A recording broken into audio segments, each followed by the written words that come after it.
Hey, are you even listening to me? We're talking about our daughter's career path for her senior year at high school, but my husband is just looking at his phone. I'm talking about something important to you. Shut up. If she wants to go to a college, then she has to pay for it herself. I don't have money to give to a stupid daughter who can't take care of her own grandmother. Huh? What the hell does he mean? I looked at my husband's phone and saw something outrageous on the screen. My husband, Dave, and I have been married for 18 years. Our only daughter, Anna, is a sophomore in high school. I ate very well. Good, but make sure to clean up after your plates. Okay. Hey, aren't the exams coming up soon? Yeah, that's why I'm studying now. You should also start thinking about what path you want to take in the future. I know. It was that time of year I get concerned about Anna's future career path, but I'm relieved that she's growing up well. Like this, the three of us were getting along well and living a peaceful life together. But there's one thing that worries me a little. And that's my mother-in-law, Judy. My mother passed away soon after I got married. At the funeral, Judy said and did something inappropriate. Mom. You're my son's wife now, so don't cry over something like this. Huh? The reason she died so early was because her bad behaviors on daily basis, right? She'd say very insensitive stuff at me, who was crying at the time, and she also made fun of my mother. What are you talking about? That's inappropriate. If you're going to talk like that, then get out. What? My husband, Dave, was furious with Judy, while I was too stunned to speak back. Since then, I haven't had any contact with Dave's side of the family and haven't seen my parents-in-law. Judy's attitude was horrible, but I feel like my anger faded over time. It's not like we have completely cut ties, and I wonder if it's okay for us to continue not interacting with them. They are grandparents to my daughter after all. That's what I think about sometimes. And then, I received the news that my father-in-law had passed away. Since he was my husband's father, we attended the funeral. Honey. Judy was in tears at the funeral. Judy, whom I hadn't seen in a long time, looked weaker and smaller. I guess she's grieving from the bottom of her heart over the loss of her loved one. Few days later, Dave was staying at the parents-in-law's house for the funeral and inheritance procedures. When he returned home after his short stay at his parents' house, he proposed to move in with Judy to me. My mother is the only one living in their house now, and she seems to be very depressed. I see. I pictured Judy crying alone. With my father-in-law gone, she must be feeling very lonely. I can understand why Dave was worried for Judy. I was thinking that we could move in with her. Please? Yeah, okay. I agreed to live with Judy in the end. So, we moved into my parents-in-law's house. But once we started to live together, I look forward to living with you, Judy. You haven't done anything great as a wife until now, so you should work hard to make up for it. What? Now make me a tea quickly. Can't you see me being depressed here? You should be more considerate. How dare Judy take it out on me? I decided to move in with Judy because I thought she was lonely, but what is with her attitude? And Dave and I both work, but he leaves all the house chores to me. Hey, is dinner ready yet? I just got home from work. You're such a bad wife, ignoring what you need to do in the house when you're a wife. I'm really disappointed in you. Ugh. Why does she always complain about me so much? And now, Judy began to blame Anna too. Hey, please go fold the laundry. But I'm studying right now. What a charmless girl you are, just like your own mother. What? You can't even obey to your elders. Girls are supposed to help around the house instead of studying. Huh? You're really annoying.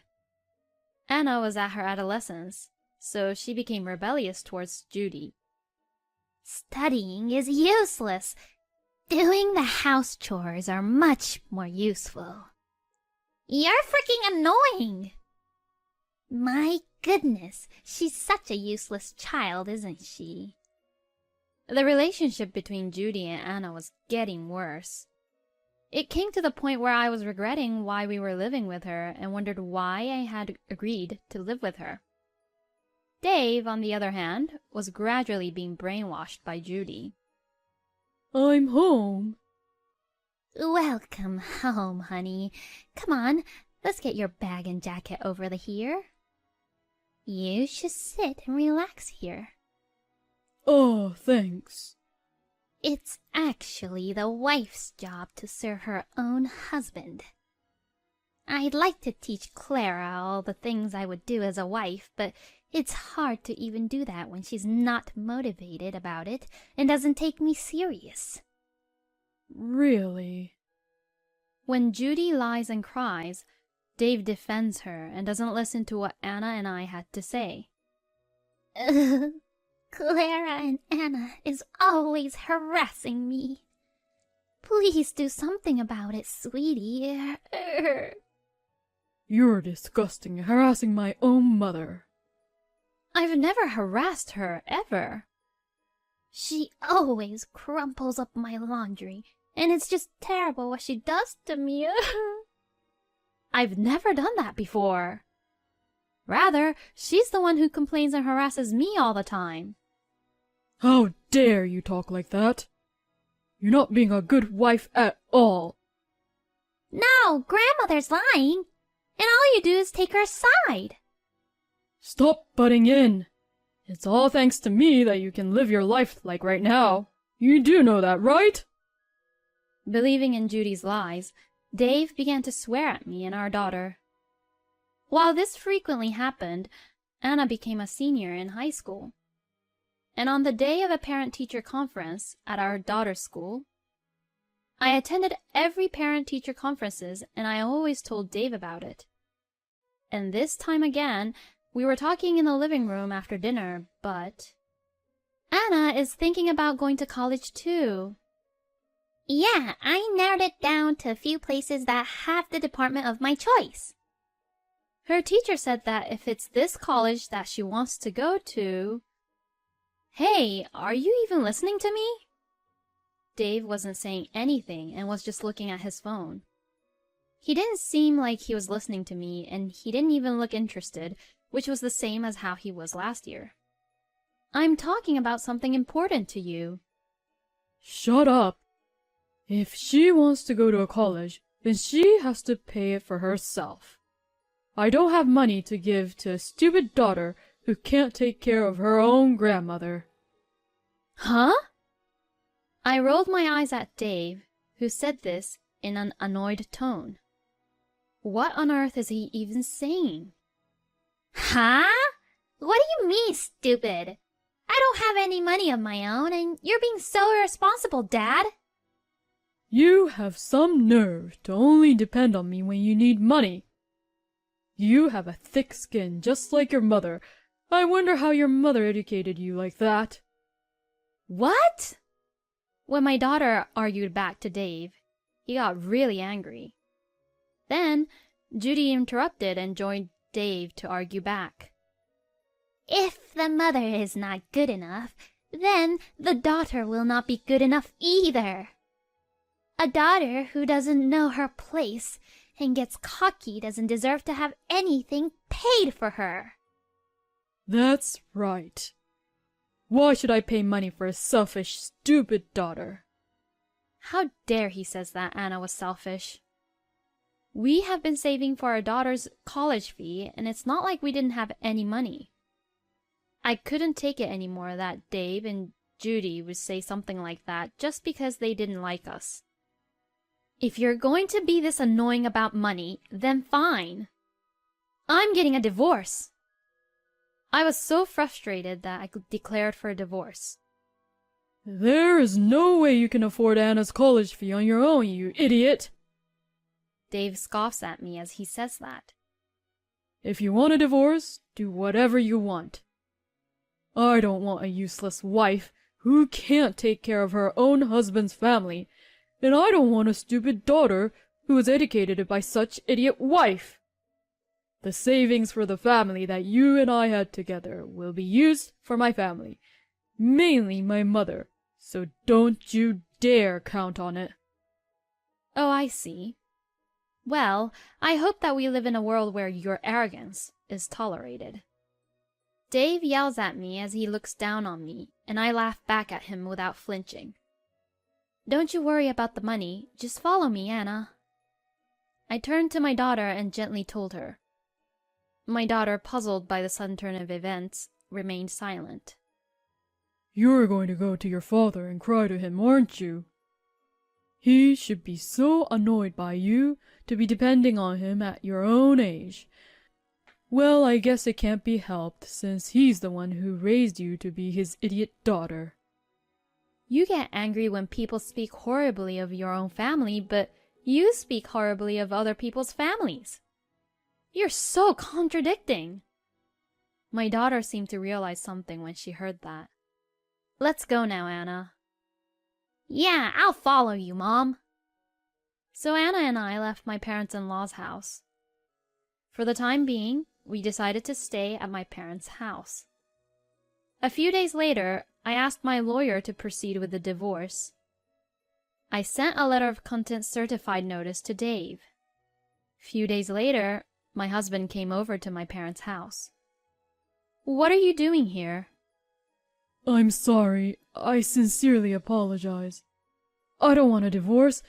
Please come home. When I answered the door, he apologized instantly. My husband hangs on to me with a stupid look on his face. Actually, I had noticed that the savings we had made together as a couple were decreasing. When I requested for a background check to the credit card agency, I found out that Dave was spending money to a hostess in a club. He was secretly preparing for divorce. And apparently, Dave was known to be one of the customers that club hostesses didn't want to get involved in. I'm going to divorce my wife, so marry me. Huh? What are you even saying? I truly love you, and I can make you happy. I'm not really looking for that. After I declared for a divorce, he proposed to a club hostess that he has been crazy about. When the proposal was rejected, Dave wasn't satisfied, and he was finally banned from the club because he kept on pursuing her. His contact information was also blocked by her. Still not ready to give up, he waited for the club hostess near the club. I'm serious. Please, just listen to me. I have to go to work now. Please, I need to talk to you. I'm in a hurry. When he tries to talk to her directly, she coldly rejects him. After being seen multiple times by Dave's colleagues, he was shunned within his company. When his boss found out about his nightlife activities, he was called in for questioning. I heard that you've been stalking a club hostess into the club. I'm not too impressed with that kind of behavior. I'm serious about our relationship, and I'm thinking about marrying her. I really love her. I understand your feelings, but I'm not sure if she has the same intention as you. If I get to talk to her properly, then she will understand. Well, to begin with, I thought that you had a wife and a daughter. My wife and I are divorcing. Both my wife and my daughter are annoying, and have the nerve to say things about going to a college. The hostess from the club is a much better woman than my selfish wife and my daughter." What? Now, wait a minute. Dave explained to his boss about the details of the events leading up to the divorce and was astonished at Dave's shallow arguments. "What the hell are you thinking? As a husband, you ought to consider your own wife's position." "No, but my mother—" "Did you even listen to your wife properly? You only listen to what your mother has to say, but if you're the husband, you should listen to what the wife has to say too." "Besides, you don't take your daughter's college talk seriously, but you're into another woman. How dare you think that what you're doing is good enough as a father? You better cool your head." Yes, sir." Dave was shaken up when his boss confronted him in a stern tone. Then, Dave was demoted and given a pay cut by his boss. I sent him a letter of content-certified notice demanding a divorce and custody of Anna. And I demanded a division of property and the money he had spent on the club for alimony. "I'm really sorry. I was wrong. Let's start over." "Even if we don't get divorced, you still have to pay for the money you spent behind my back, though." "What?" I lightly point out about money, and Dave is surprised. I knew that he just didn't want to pay. He doesn't genuinely want us to come back, does he? I sigh in disgust. You leave all the house chores, looking after Anna, and taking care of your own mother to me. I can never get back together with a scum like you who decides the future of Anna and I just because you were my husband, and tries to live a happy life when you're only playing around with young, cute girls. I refused to get back together with him once and for all. Then, my daughter showed up from the back of the house. "Anna, I'm really sorry. I'll be a good father to you, so let's start over." When Dave noticed Anna, he clung on to her. But Anna glared at Dave coldly.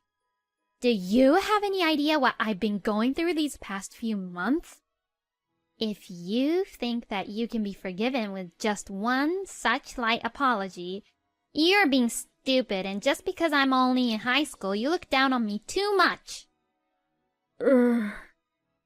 A father who takes away his own daughter's future options, but plays around and pays to other young women is just too creepy and gross for me.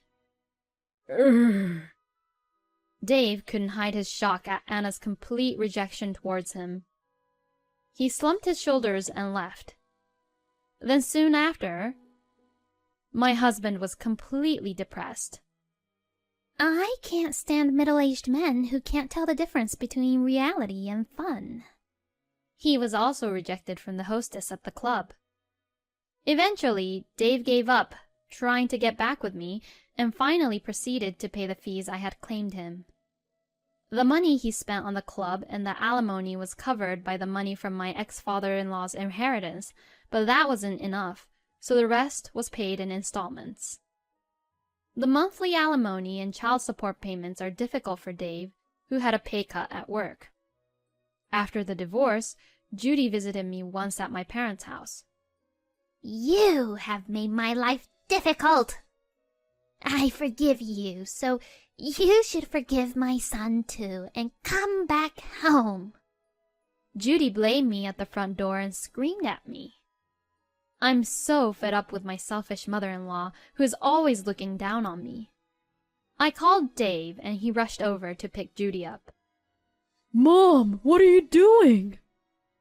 "I'm telling your stubborn wife to get her act together." I'm not his wife anymore. I have a record of what you've been saying to me when we lived together, so I can file a claim for alimony if that's what you want.